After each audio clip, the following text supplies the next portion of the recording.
बोलो जयकारा बोल मेरे श्री गुरु महाराज की जय। श्री परमहंस दयाल दादा गुरुदेव भगवान की जय। सर्वप्रथम हम अपने दादा गुरुदेव जी के श्री चरण कमलों में लाखों करोड़ों बार दंडवत प्रणाम करते हैं और आज उन्हीं की कृपा से, उन्हीं की रहमत से हम अद्वैतानंद सच्चिदानंद प्रकाश ग्रंथ का जो पहला भाग है उसका रसपान करने जा रहे हैं। इस ग्रंथ के अंदर दादा गुरुदेव जी के मुखार विंद के इरशाद हैं जो हमें घर बैठे सुनने का सौभाग्य प्राप्त हो रहा है, तो उसके लिए कोटि कोटि धन्यवाद करते हैं। और इस बात से वाकिफ़ करा दें कि ये जो ग्रंथ है ये भूरे सिंह की देन है। दादा गुरु महाराज जी के बहुत ही करीब थे भूरे सिंह जी, समझो तो हम राज थे उनके। दादा गुरु महाराज जी उनको हर मशवरा दिया करते थे और उनसे लिया भी करते थे।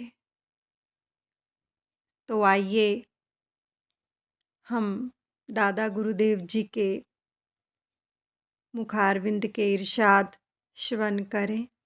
दादा गुरुदेव जी ने भूरे सिंह से फरमाया था कि भूरे सिंह, जब तक हम इस धरा पर हैं तब तक ये हाल किसी को भी जाहिर ना करना। हमारे जाने के बाद ही ये सारा हाल सब पर जाहिर करना, क्योंकि दादा गुरुदेव जी अपने आप को बिल्कुल भी जनाना नहीं चाहते थे। वो हमेशा फरमाया करते कि हमारे अंदर ब्रह्मा बैठा है जो उपदेश करता है, हम कुछ नहीं करते। और ईश्वर ने जिस कार्य के लिए हमें यहाँ पर भेजा है, अपने बंदों की खिदमत के लिए और उनको सच्ची राह दिखाने के लिए, उसी कार्य को संपन्न करने के लिए हम यहाँ पर आए हैं। और दादा गुरुदेव ये भी वचन फरमाया करते कि ना हम किसी के गुरु हैं, ना हमारा कोई चेला।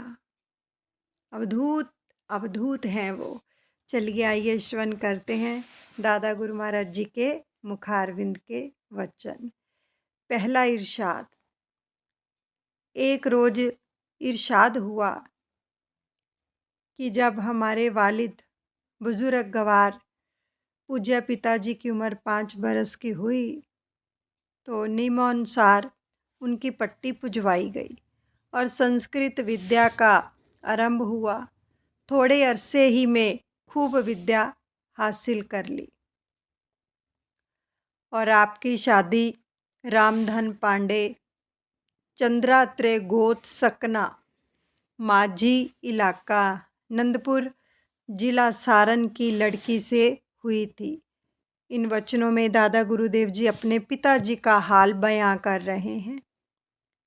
यह अपने पति की बड़ी आज्ञाकारिणी थी, यहाँ तक कि बावजूद मुलाजिमों की मौजूदगी के हमारे वालिद साहब की कुल सेवा टहल अपने हाथों से करती थी। जब हमारे दादा साहब का शरीर बरत गया तो जनाब वालिद बुजुर्गवार अपने पिताजी के उत्तराधिकारी हुए और पूर्वजों का धंधा यानी पुरोहिताई का काम जारी रखा।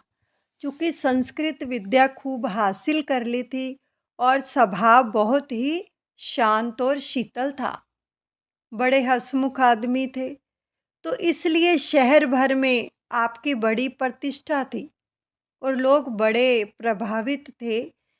आपको भी कोला धर्म का उपदेश खानदानी था और अक्सर मुरीदों को भी आप इसी धर्म का उपदेश करते थे, मगर आपको ब्रह्म विद्या का उपदेश भी एक महात्मा परमहंस जी मुकाम केदार घाट काशी से हुआ था, मगर आपकी तरफ से इसका उपदेश सिर्फ खास खास मुरीदों को था। तो फिर इरशाद हुआ कि हमारा जन्म संवत 1903 विक्रमी मुताबिक सन 1846 में हुआ था। दादा गुरुदेव जी फरमा रहे हैं, रोज इतवार, तिथि रामनवमी, पुष्य नक्षत्र और शिवकर्मा योग था। रामनवमी के दिन जन्म होने से हमारा नाम राम रूप रखा गया। पहला नाम दादा गुरुदेव जी का बता रहे हैं कि राम रूप रखा गया, क्योंकि रामनवमी वाले दिन जन्म हुआ तो राम रूप नाम रखा गया। तो हमसे पहले हमारे वालिद बुजुर्ग गवार की 2 औलादें जाया हो चुकी थी, यानी इनसे पहले जो 2 बालक हुए थे वो नहीं रहे थे। तो इसलिए उन्होंने जन्मोत्सव जन्म के दिन ना किया, बल्कि यह इरादा किया कि बालक के बड़ा होने पर करेंगे। जब मित्र बंधुओं ने इस बात पर जोर दिया कि जन्मोत्सव तो ज़रूर आज ही होना चाहिए, तो हमारे वालिद बुजुर्ग गवार ने फरमाया कि हमारे घर उत्सव की ऐसी क्या विशेषता है, आज के दिन तो तकरीबन कुल हिंदुस्तान में ही जन्मोत्सव का आनंद मनाया जाएगा। तो फिर फरमाया कि हमारी उम्र करीबन 8 या 9 महीने की थी कि हमारी वालिदा पूज्य माता का जो था सहसा शरीर बरत गया। खुदा जहाँ ऐश देता है वहाँ पर गम भी होता है, जहाँ नकारे बजते हैं वहाँ मातम भी होता है। अब हमारे वालिद बुजुर्ग गवार को हमारी परवरिश की फ़िक्र हुई।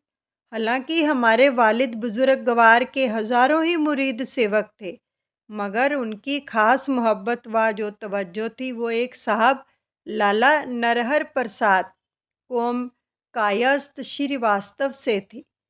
यह साहब भी नए बाज़ार में रहते थे और पेशा वकालत व मुख्तारी करते थे। उनको भी कोला धर्म का उपदेश खानदानी था। तो लाला गुलजारी लाल सकना शेनी पट्टी बक्सर की लड़की के साथ उनकी शादी हुई थी। स्त्री व पुरुष दोनों बड़े भगत और साधु सेवी थे और अपने गुरु यानी हमारे वालिद पूज्य पिताजी के बड़े भगत थे। तो लाला साहब के बड़े भाई लाला कृष्ण मोहन लाल जी महाराज बेतिया के मुख्तार थे। तो उनका भी पाठक जी पर बड़ा ही श्रद्धा था। लाला नरहर प्रसाद के सिर्फ एक लड़का हमसे करीबन 6 माह बड़ा था। दुर्भाग्यवश हमारी वालिदा माता जी के इंतकाल से 1 माह पेशतर वह फोत हो गया।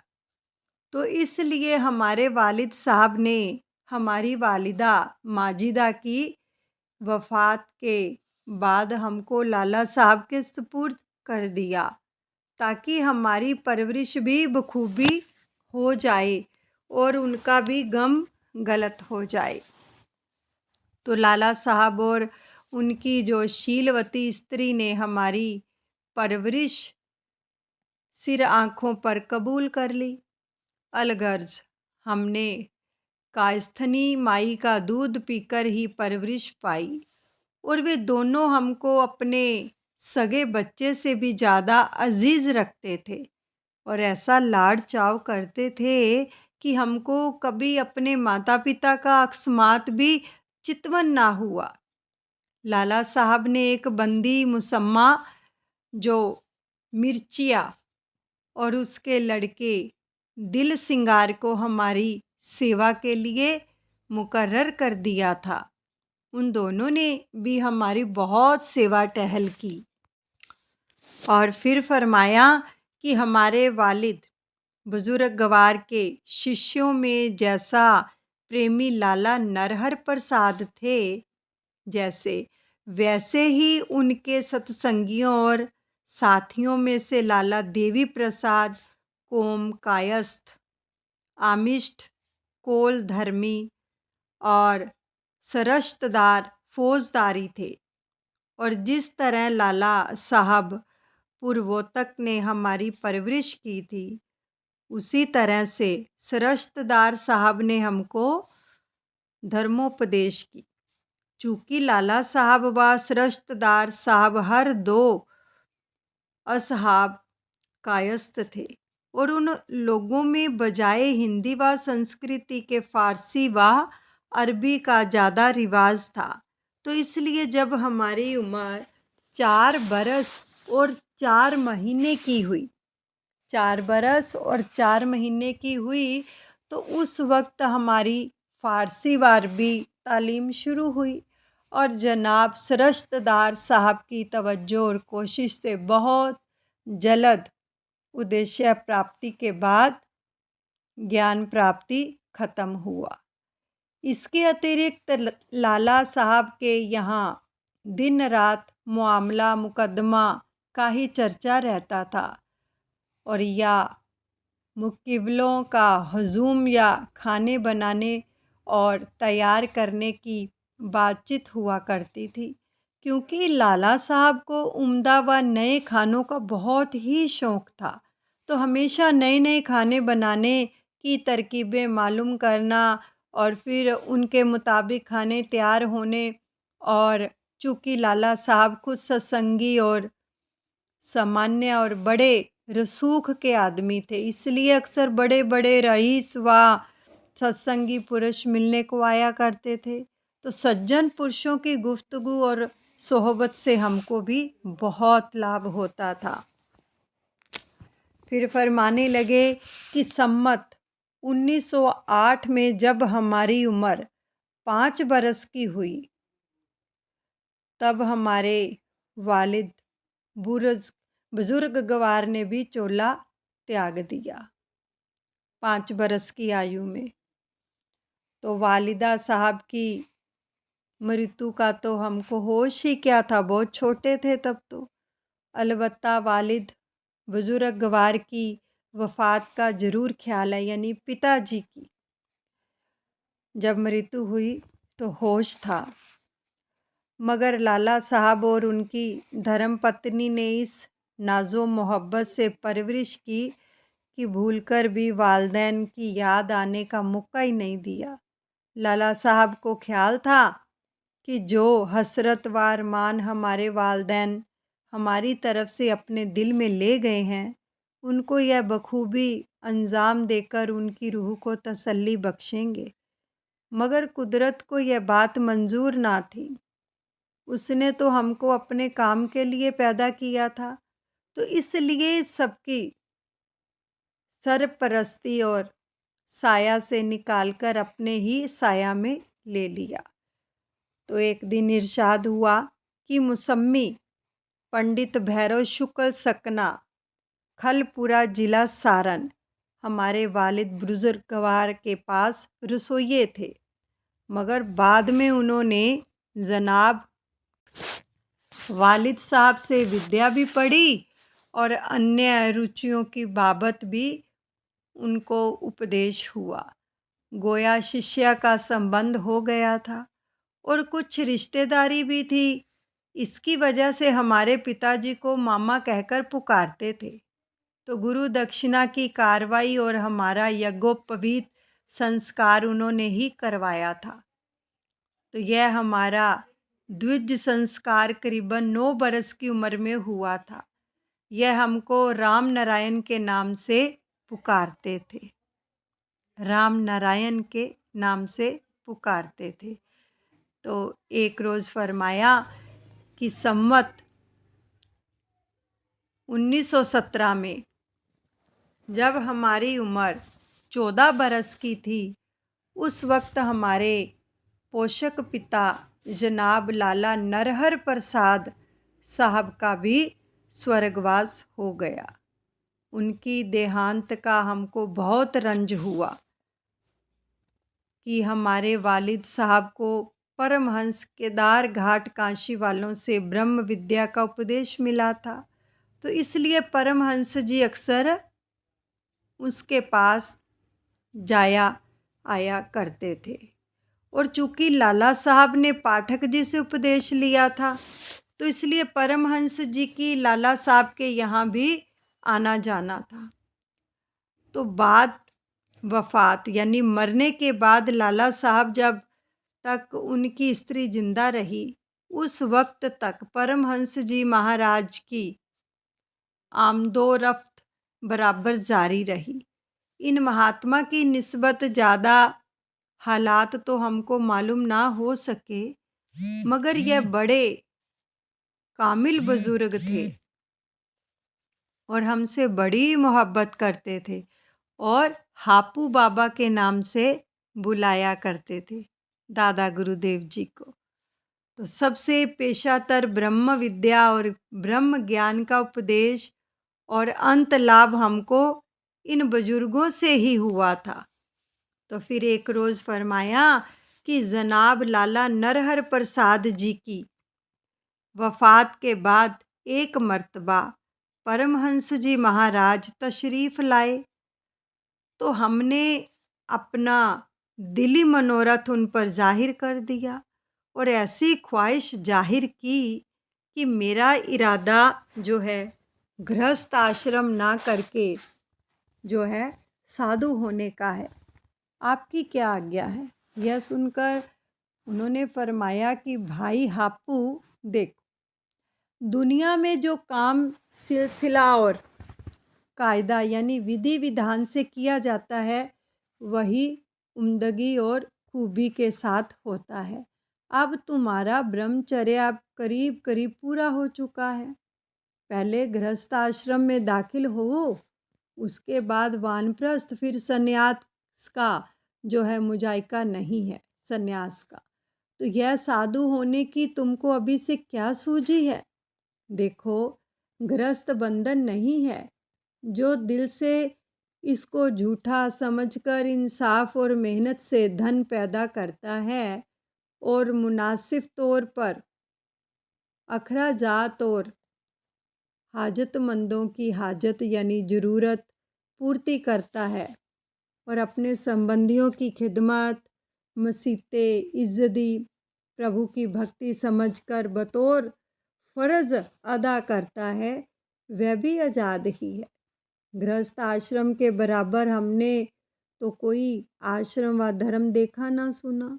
जवानी में स्त्री ग्रहण करके पुत्र पैदा करके कामदेव की अग्नि को बुझा के तीसरे दर्जे में वानप्रस्थ के बाद संन्यास अख्तियार करे। जो ऐसा नहीं करते हैं वे अक्सर कर्म के कर्ता होते हैं। बगैर गृहस्थ के जो सन्यासी हो जाते हैं और आखिर में संसार के आनंद देखकर गौरव पर नहीं रहते, उनका सन्यास भी खराब हो जाता है और दुनिया का लुत्फ़ भी हाथ से जाता रहता है। तो उन पर यह जो घटित आती है कि धोबी का कुत्ता घर का ना घाट का, या अंजी सो रांद व अज़ा सो दरमांद। जो शुरू से सन्यास अख्तियार करते हैं वे गलती पर हैं, क्योंकि कानून कुदरत के खिलाफ करते हैं। जो डंडा पहला लगेगा वह ज़रूर गिरेगा। काम बड़ा बलवान है। देखो विश्वामित्र जी ने पहले 3000 बरस तक निराहार इबादत की और बड़े जितेंद्रिय थे, मगर मेनका अप्सरा को देखकर आशिक हो गए, जिससे शकुंतला लड़की पैदा हुई। और पराशर जी ने जो थी मत्स्योदरी नामी मल्हा की लड़की से भोग किया। अब ब्रह्मा जी अपनी लड़की के पीछे भागे। हालांकि ये दरअसल दृष्टांत है, मगर इन उदाहरणों से तुम इस नतीजे को हासिल करो कि अव्वल गृहस्थ आश्रम ही दुरुस्त है। मैंने अर्ज किया, दादा गुरुदेव फरमा रहे हैं कि मैंने अर्ज किया कि आपका फरमान दुरुस्त और बजा है और मुझको भी गृहस्थी से कोई नफ़रत नहीं है, मगर जहाँ तक मैंने देखा और विचारा है, इसमें कोई सार भी मालूम नहीं होता है। मोह में फंसकर दीन दुखी रहना और भगवत भजन से विमुख रहकर जन्म व्यर्थ गंवाना है। यह जंजीरें प्रेम पाश निहायती ही सख्त हैं। इसमें पैर न पड़े जब तक ही खैर है, वरना फिर इसका काटना मुहाल बल्कि नामुमकिन सा हो जाता है। यानी जिस दिन वैराग्य हो उसी दिन संन्यास हो जाए, क्योंकि ना जाने फिर क्या विघ्न हो जाए। अन्य विषयों के पास रहने से जितना वे आकर्षित करते हैं उतना दूर से नहीं करते। तो इसलिए निर्वेद दशा में गृह परित्याग कर देना ही उत्तम है, क्योंकि शादी विवाह करके बुढ़ापे में स्त्री वगैरह का संतोषण करके सन्यासी होना बड़ी दुर्लभ बात है। और दूसरे स्त्री के भी संतोष का क्या ठिकाना है, क्योंकि पत्नी के निकट पति सदा युवा है, चाहे वह कितना भी बूढ़ा क्यों ना हो, मगर उसकी स्त्री उसका अलहदा होना हरगिज मंजूर ना करेगी। अब गृहस्थ आश्रम में रहकर रेशम के कीड़े की सी मिसाल हो जाती है। जैसे वह अपने अंदर से एक तार निकालता है और उसकी गोली अपने ऊपर बनाकर उसमें कैद होकर जो है हलाक होता है।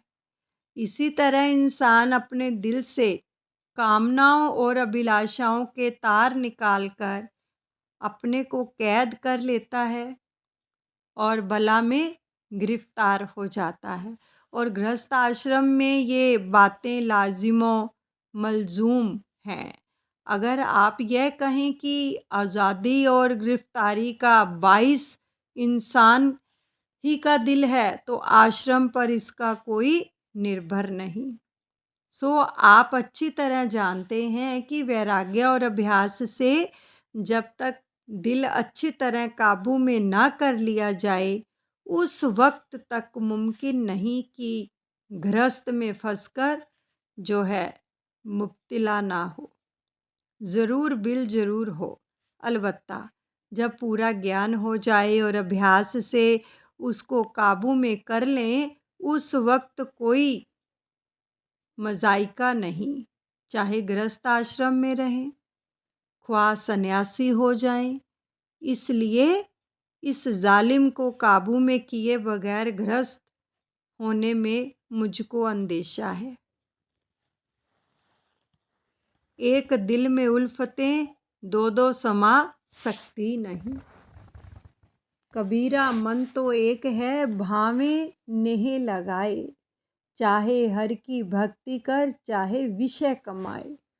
और फिर जिंदगी का भी कौन ठिकाना है। किसी ने कहा है, इस दम का करे भरोसा कौन बसे, जबकि दम भर ना खुद है सबर इसे। इसलिए एक वक्त में ही एक काम दुरुस्त हो सकता है। दुविधा में दोनों गए, माया मिली ना राम। और दोनों तरफ देखने में यह हालत होती है बहारें बागे दुनिया चंद रोज, देख ले इसका तमाशा चंद रोज। पूछा लुकमा से, जिया तू कितने दिन, दस्ते हसरत मल के बोला चंद रोज। कब्र में रख करके यूं बोली कज़ा, अब यहाँ तुम सोते रहना चंद रोज। गाफिलो यादे इलाही चाहिए, इस जहाँ में है बसेरा चंद रोज। यह सुनकर परमहंस जी ने फरमाया कि भाई साधु ना गोया दुनिया भर की जिम्मेदारी सिर पर लेता है। जो तुम्हारा ये ख्याल है कि साधु होने में कोई चिंता नहीं रहेगी, तो यह भी दुरुस्त नहीं है, क्योंकि अलावा और बातों के मुख्य चिंता खाने पहनने की हुआ करती है। इससे ना गृहस्थी बरी है और ना ही साधु आज़ाद है। मैंने अर्ज किया कि यह अमर दोनों आश्रमों के वास्ते है और लाजमी, मगर साधुओं को इसकी चिंता की तनिक भी ज़रूरत नहीं है, क्योंकि गृहस्थ आश्रम में तो अलावा अपने शरीर के अपने संबंधियों की परवरिश वगैरह लाजिम ही नहीं बल्कि फ़र्ज़ है। और इसमें तो सिर्फ अपना ही शरीर है। जिस तरह से चाहा रखा, मिल गया तो खा लिया, वरना हरी इच्छा। यह कोई ज़रूरी बात नहीं है कि फ़कीर होकर भीख ही मांगे और गृहस्थियों की कमाई पे अपना जो है साझा समझे। परमहंस जी ने फरमाया कि अच्छा, आप तो कुछ उद्योग करें नहीं और भीख मांगे नहीं, फिर खाएं क्या? तो मैंने अर्ज किया कि कंद मूल फल फूल इलावा इसके परमात्मा ने सैकड़ों तरह की पदार्थ और उसमें अनाज की किस्म की चीज़ें जो है खुदरो इंसान के वास्ते पैदा किए हैं। कुछ भी खा लिया। यह भी कोई ज़रूरी बात है कि हलवा कलाकंद और मज़ेदार खाने ही हों तभी ज़िंदगी बसर हो? क्या इनको खाकर आदमी ज़िंदा नहीं रह सकता? जिस तरह से इस शरीर को रखना चाहो रख सकता है और ये शरीर रह सकता है। तो दूसरे खाना पीना आबो दाना के मुतल्लिक होता है। जहाँ इस शरीर के निमित्त होता है वहाँ से खुद ब खुद पहुँच जाता है। परमहंस जी बोले कि निश्चय हो जाना आसान बात नहीं है और फिर सबसे बढ़कर संस्कार होता है। बंदा ने अर्ज किया कि मैंने तो अपना निश्चय ही जाहिर किया है, अब रही संस्कारों की बात, सो उनसे भी मेरी बात पुख्ता होती है, क्योंकि वालदैन और स्त्री और नाबालिग औलाद की मौजूदगी में साधु होना निषिद्ध है। क्योंकि अव्वल तो उन लोगों की परवरिश वाजिब व फ़र्ज़ होती है और दूसरा उनकी उम्मीदें जो हैं भगन हो जाने से उनकी दिल आज़ादी यानी दिल टूटने का ख़याल है। तो इसलिए जब तक उनका संतोष ना हो मनुष्य को सन्यासी होना उचित नहीं है। मगर मैं उन कुल बातों से जो है कर्तव्य मुक्त हूँ, क्योंकि माता और पिता का तो पहले ही शरीर बरत गया और स्त्री और पुत्र का तो अभाव ही है। अब संस्कारों में बाकी क्या रह गया? शेष आप खुद रोशन ज़मीर हैं। बाकी मामला का आप खुद जो है मुलाजिमा फरमा लें, क्योंकि मुझको इसकी कुछ ज़िद नहीं है, बल्कि कुदरत ने जो हालात पैदा किए हैं उनसे मालूम होता है कि उसने किसी खास काम के लिए ही इस शरीर को पैदा किया है। ये दादा गुरुदेव फरमा रहे हैं। तो यह सुनकर परमहंस जी बड़ी देर तक खामोश बैठे, कुछ सोचते रहे। और जब बहुत देर तक आलमे सलूक यानी गंभीरता व्यापत रहा तो हाफिज़ का यह शेर पढ़ दिया कि दस्त अजतलब नदारम तकामे मन बर आयद या जा रसद बाजाना या जा जनत बरयाद। यह सुनाकर कहा कि खैर भाई हापू, अगर तुम्हारा ऐसा ख्याल है तो ऐसा ही सही, मगर एक बात तुमको अभी निषिद्ध है। वह ये है कि लाला नरहर प्रसाद और उनकी स्त्री ने तुमको पुत्रवत पाला है और तुम्हारी हर तरह से खातिर और जो है नाजबदारी की है। अब चूँकि लाला साहब का शरीर बरत गया है और उनकी स्त्री का सहारा और भरोसा तुम्हारे ही ऊपर है, बल्कि अब बाहर भीतर सब जगह का इंतज़ाम और उनकी सेवा टहल जो है तुम्हारा फ़र्ज़ है। अलबत्ता उनका शरीर बरतने के बाद तुमको अख्तियार है। जो बुज़ुर्गों के खिदमती होंगे बेतरद्दुद वो जन्नती होंगे। तात मात से प्राण धन कपट करे जो कोय, ताको तीनों लोक में कभी भलो नहीं होए। तो उपदेश के मुताबिक आंतरिक कुल कार्रवाई करते रहो।